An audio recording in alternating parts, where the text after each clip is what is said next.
वासना की आग ऐसी भड़की कि पति पत्नी के उस रिश्ते को भी भूल गई जिसके लिए 12 साल पहले उसने 7 जन्मों का बंधन निभाने का वादा किया था। उसने प्रेमी संग मिलकर पति की हत्या कर डाली। प्रेमी ने योजना तो ऐसी बनाई थी कि पति की हत्या में मायके वाले ही फंस जाए और वह प्रेमिका संग मौज मनाता रहे। लेकिन उनकी प्लानिंग पर तब पानी फिर गया जब उनकी कॉल डिटेल्स में 1300 बार बातचीत करने का पता चला। 35 वर्षीय दिलीप कुमार पाठक बिहार के बेगूसराय जिले के थाना तेगरा के गांव रानीटोल में अपने ससुराल आया था। उसकी पत्नी काजल उर्फ कंचन इकलौते बेटे अंश को लेकर सालों से मायके में रह रही थी। अंश मामा के घर पर रहकर ही पढ़ता था। काजल भी वहीं रहते हुए एक नर्सरी स्कूल में पढ़ाती थी। वैसे भी दिलीप की माली हालत ठीक नहीं थी। वह प्रॉपर्टी डीलिंग का काम करता था। प्रॉपर्टी डीलिंग के इस धंधे में उसने अपनी सारी जमा पूंजी लगा दी थी। इस धंधे में उसे इतना घाटा हुआ था कि वह पैसे पैसे के लिए मोहताज हो गया था। अपनी स्थिति सुधारने के लिए ही उसने पत्नी और बेटे को ससुराल भेज दिया था। उसने सोचा था कि जब तक हाथ खाली है तब तक पत्नी और बच्चे को मायके में रहने के लिए भेज देता हूँ। पैसों का थोड़ा इंतजाम हो जाने के बाद उन्हें वापस बुला लूंगा। इसलिए उसने काजल और बेटे अंश को रहने के लिए ससुराल भेज दिया था। उस दिन 25 नवंबर 2017 की तारीख थी। शाम 6:30 बजे के करीब दिलीप घर से अकेले ही बेटे की कॉपी खरीदने चोर बाजार के लिए निकला। उसने पत्नी से कहा कि कॉपी खरीदकर थोड़ी देर में लौट आएगा। उसे घर से निकले काफी देर हो चुकी थी। देखते देखते रात के 10 बज गए, लेकिन दिलीप लौटकर नहीं आया। इससे काजल और अंश दोनों परेशान हो गए। दोनों के समझ में नहीं आ रहा था कि वे क्या करें। इतनी रात गए, उसे कहाँ ढूंढें। परेशान काजल को जब कुछ नहीं सूझा तो उसने देवर विनीत के पास ससुराल फोन करके पूछा कि दिलीप वहां तो नहीं गए हैं। शाम 5 बजे के करीब बाजार जाने के लिए कहकर घर से पैदल ही निकले, लेकिन अभी तक लौट कर नहीं आए। मेरा तो सोच सोच कर दिल बैठा जा रहा है। भाभी के मुंह से भाई के बारे में ऐसी बातें सुनकर विनीत भी परेशान हो गया कि आखिर बिना कुछ बताए भाई कहाँ चला गया। फिर उसने बड़े भाई दिलीप के फोन पर कॉल किया तो फोन स्विच ऑफ था। उसने कई बार उससे बात करने की कोशिश की, लेकिन हर बार फोन बंद मिला। आखिर उसने ये बात घर वालों को भी बता दी। दिलीप के घर वाले जिला समस्तीपुर में रहते थे। वहां से बेगूसराय थोड़ी दूरी पर था। विनीत ने सोचा अब तो सुबह ही कुछ हो सकता है। उसने रात तो जैसे तैसे काट ली। सुबह होते ही वह भाई का पता लगाने रानीटोल पहुंच गया। वहां पहुंचकर उसे पता चला कि रानीटोल से सटी बूढ़ी गंडक नदी के किनारे अष्टपुष्ट गोरे रंग और औसत कदकाठी के एक युवक की लाश पाई गई है। लाश का जो हुलिया बताया जा रहा था वह काफी कुछ उसके भाई दिलीप से मेल खा रहा था। यह सुनकर विनीत थोड़ा विचलित हो गया कि कहीं लाश भाई की तो नहीं है। हो सकता है कि उसके साथ कोई घटना घट गई हो। जितनी भी जल्दी हो सकता था वह मौके पर पहुंच गया। वहां काफी भीड़ जमा थी। भीड़ को चीरता हुआ वह लाश तक पहुंच गया। लाश दाई करवट पड़ी थी। हत्यारों ने उसकी गर्दन पर किसी तेज धारदार हथियार से पीछे से वार किया था। पास ही पूजा की सामग्री पड़ी थी और लाश के ऊपर अध खुली पीली मखमली चादर पड़ी थी। ऐसा लग रहा था जैसे मृतक जब पूजा कर रहा था तभी हत्यारे ने मौका देखकर उस पर पीछे से वार कर दिया हो। विनीत लाश देखकर पहचान गया कि लाश उसके भाई की है। वह भाई की लाश से लिपटकर बिलक बिलक कर रोने लगा। गांव वाले भी लाश को देखते ही पहचान गए थे कि काजल के पति दिलीप की लाश है। जैसे ही काजल को पति की हत्या की सूचना मिली तो वह गश खाकर गिर गई। घर में रोना पीटना शुरू हो गया। घर वाले वहां पहुंच गए जहां दामाद का शव पड़ा था। जहां से दिलीप का शव बरामद हुआ था वह इलाका समस्तीपुर जिले के थाना मुफस्सिल में पड़ता था। थाना मुफस्सिल को घटना की सूचना मिल चुकी थी। थाना प्रभारी पवन सिंह पुलिस टीम के साथ मौके पर पहुंच गए। पवन सिंह ने इस बात की सूचना पुलिस अधीक्षक दीपक रंजन और डीएसपी मोहम्मद तनवीर अहमद को दे दी थी। वरिष्ठ पुलिस अधिकारी भी वहां पहुंच गए। घटनास्थल और लाश का निरीक्षण करने के बाद थाना प्रभारी पवन सिंह ने मृतक के भाई से पूछताछ की तो उसने बताया कि दिलीप के पास उसका एक सेल फोन था जो गायब है।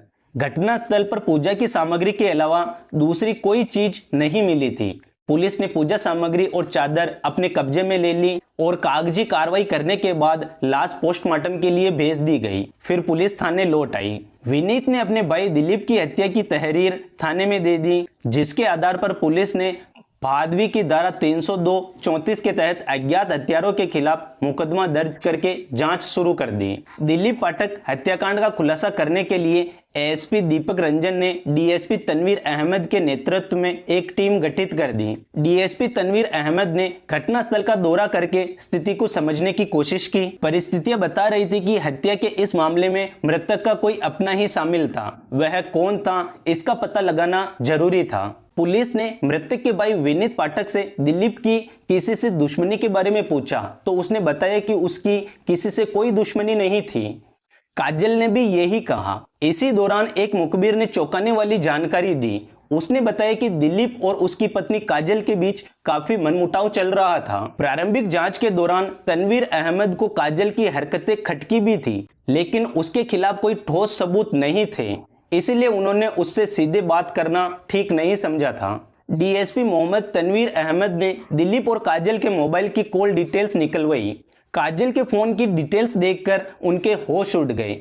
उसके फोन पर 1.5 महीने में एक ही नंबर से 1300 फोन आए थे। कई कॉल तो ऐसी थी जिनमें उसी नंबर से 2 से 3 घंटे तक बातचीत की गई थी। यह नंबर पुलिस के शक के दायरे में आ गया।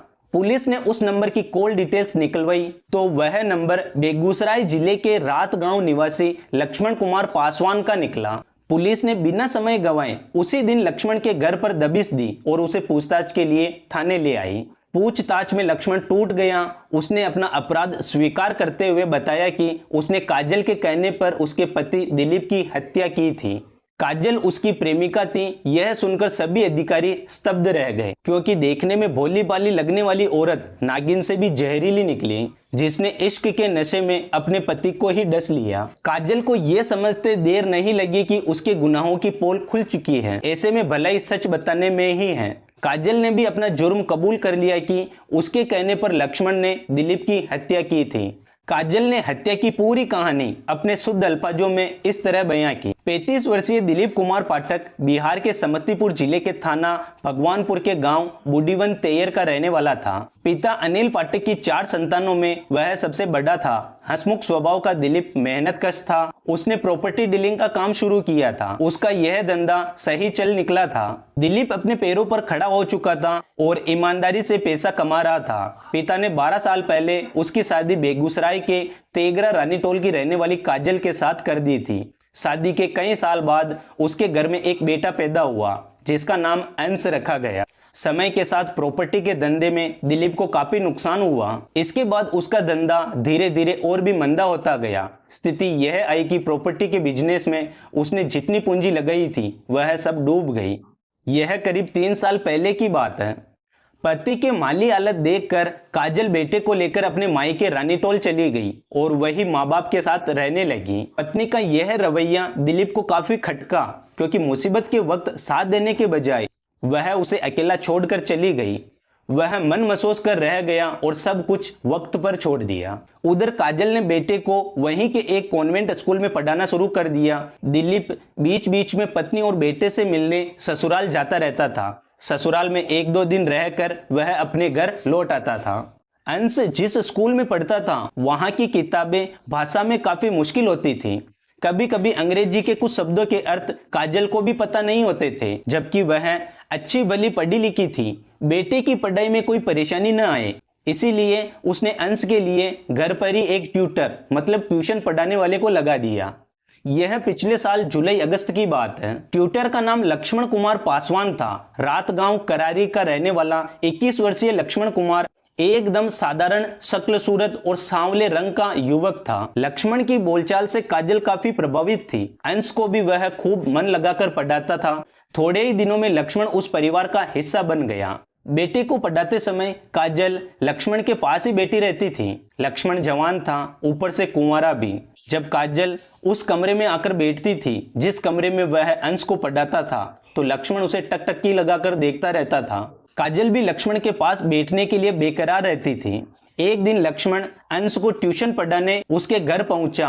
उस समय शाम का वक्त था। उस रोज काजल काफी परेशान थी। उसने अपने दुखों का पिटारा उसके सामने खोल कर रख दिया। लक्ष्मण काजल की दुख भरी व्यथा सुनकर भावनाओं में बह गया। काजल ने उससे कहा कि वह उसके लिए कोई छोटी मोटी नौकरी ढूंढने में मदद करे। लक्ष्मण मना नहीं कर सका। बाद में लक्ष्मण ने अपने एक परिचित के माध्यम से एक नर्सरी स्कूल में उसे अध्यापिका की नौकरी दिला दी।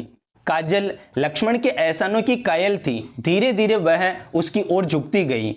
लक्ष्मण भी उसकी ओर आकर्षित होता गया। धीरे धीरे दोनों में प्यार हो गया। प्यार भी ऐसा कि एक दूसरे को देखे बिना रह न सके। यह बात थी जुलाई अगस्त 2016 की। 2 महीने के प्यार के बाद लक्ष्मण और काजल ने चुपके से मंदिर में विवाह कर लिया। काजल ने इसकी भनक किसी को नहीं लगने दी, पति तक को नहीं। 9 वर्ष का अंश भले ही छोटा था, लेकिन उसमें इतनी अक्ल थी कि वह अच्छे और बुरे में फर्क महसूस कर सके। उसने अपनी मम्मी और ट्यूटर के बीच के रिश्ते को महसूस कर लिया था। उसे लगता था कि कहीं कुछ गलत हो रहा है, जो घर परिवार के लिए अच्छा नहीं है। अंश ने यह बात अपने पापा दिलीप को बता दी।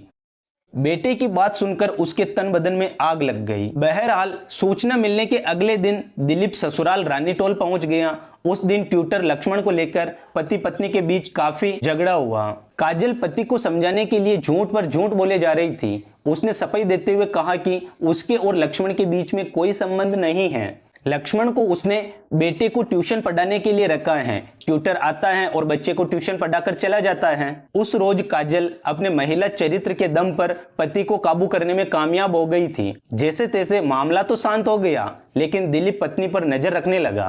पति को उस पर शक हो गया है। काजल ने यह बात लक्ष्मण को फोन करके बता दी थी। उसने लक्ष्मण को यह कहते हुए सावधान कर दिया था कि पति जब तक घर पर रहे तब तक वह बच्चे को ट्यूशन पढ़ाने भी न आए।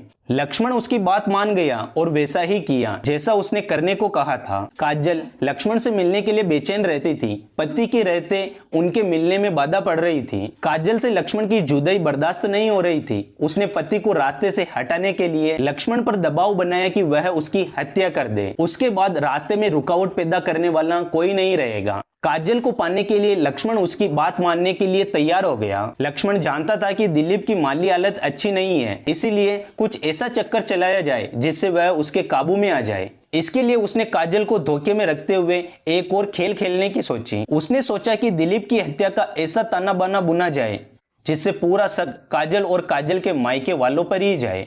कभी मामले का खुलासा हो भी तो वह शक के दायरे से बचा रहे। दिलीप ने लक्ष्मण को कभी नहीं देखा था, इसीलिए वह उसे जानता पहचानता नहीं था। लक्ष्मण और काजल ने इसी का फायदा उठाते हुए योजना बनाई कि दिलीप को भरोसा दिलाया जाए कि एक ऐसी पूजा है जिसे ध्यान मग्न होकर करने पर पूजा की जगह पर ही 25,000 रुपए मिल जाते हैं। योजना बनाने के बाद काजल ने पति को पूजा के लिए मना लिया। दिलीप पूजा के लिए तैयार हो गया था क्योंकि उसकी आर्थिक स्थिति एकदम जर्जर हो चुकी थी। वह पैसे के लिए मोहताज था। उसने सोचा कि संभव है ऐसा करने पर उसे आर्थिक लाभ मिल जाए। बहरहाल सब कुछ योजना के मुताबिक चल रहा था। काजल ने 25 नवंबर 2017 को दिन में एक तेज धार वाला गंडासा दिलीप की मोटरसाइकिल की डिक्की में छिपा कर रख दिया।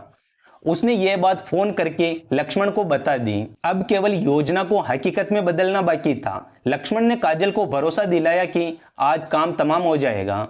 25 नवंबर की शाम 6:30 बजे के करीब दिलीप बेटे के लिए कॉपी खरीदने के लिए घर से अकेला निकला। घर से निकलकर जब वह चोर बाजार पहुंचा तो पीछे से लक्ष्मण पंडित बनकर उसकी मोटरसाइकिल के पास पहुंच गया। दरअसल दिलीप के घर से निकलते ही काजल ने लक्ष्मण को फोन करके बता दिया था कि शिकार घर से निकल चुका है, चोर में उससे मुलाकात हो जाएगी। आगे क्या करना है यह उसे पता था ही। चोर बाजार में उसकी मुलाकात दिलीप से हुई तो उसने काजल का परिचय देते हुए उसे पूजा वाली बात बताई। दिलीप समझ गया कि यह वही पंडित है जिससे पूजा करानी है। लक्ष्मण उसे बाइक पर बैठाकर चोर यानी तेगरा के समस्तीपुर ले आया, जहां उसने पूजा की सामग्री खरीदी। सामग्री खरीदने के बाद यह दिलीप को लेकर मोटरसाइकिल से रानीटोल स्थित माधोपुर बूढ़ी गंडक नदी के किनारे पहुंच गया। यह इलाका जिला समस्तीपुर में आता था। योजना के अनुसार लक्ष्मण ने पहले दिलीप से पूजा करवाई। पूजा की प्रारंभिक विधि समाप्त होने के बाद उसने पैसे पाने के लिए दिलीप से 15 मिनट तक आंखें बंद कर ध्यान मग्न होने को कहा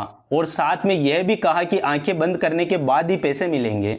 दिलीप ध्यानमग्न हो गया। तभी लक्ष्मण बाइक की डिक्की में रखा धारदार गंडासा ले आया। उसने पीछे से दिलीप की गर्दन पर जोरदार वार किया। गर्दन कटने से दिलीप की मौके पर ही मौत हो गई। दिलीप की हत्या करने के बाद लक्ष्मण वहां से बाइक से वापस बेगूसराय लौट आया। बेगूसराय जाते वक्त लक्ष्मण ने दिलीप का मोबाइल फोन घरुआरा चोर की झाड़ियों में फेंक दिया। वहां से आगे जाकर उसने गंडासा दलसिंह सराय के पास NH 28 के किनारे एक झाड़ी में फेंक दिया ताकि पुलिस उस तक कभी न पहुंच सके। इम्तिनान होने के बाद वह मोटरसाइकिल लेकर प्रेमिका काजल के घर रानीटोल पहुंच गया। काजल उसके आने का बड़ी बेसब्री से इंतजार कर रही थी। लक्ष्मण को देखते ही उसका चेहरा खुशी से खिल उठा। घर में सभी सो गए थे। उसने दबे पांव मोटरसाइकिल बरामदे में चढ़ा दी। उस वक्त रात के करीब 10 बज रहे थे। मोटरसाइकिल खड़ी करने के बाद काजल ऊपर खाली पड़े कमरे में गई तो पीछे पीछे लक्ष्मण भी हो लिया। वहां दोनों एक दूसरे की बाहों में समा गए। बाद में लक्ष्मण अपने घर चला गया। दोनों के रास्ते का रोड़ा साफ हो चुका था। दोनों ये सोचकर खुश थे कि पुलिस उन तक कभी नहीं पहुंच पाएगी, लेकिन कानून के लंबे हाथों ने उनके मंसूबों पर पानी फेर दिया और दोनों वहां पहुंच गए जहां उनका असली ठिकाना था, यानी जेल की सलाखों के पीछे। अंश अपने दादा अनिल के साथ अपने पैतृक गांव बुढ़ीवन आ गया और दादा दादी के साथ रह रहा है। यह पूरी कहानी पुलिस सूत्रों पर आधारित है दोस्तों।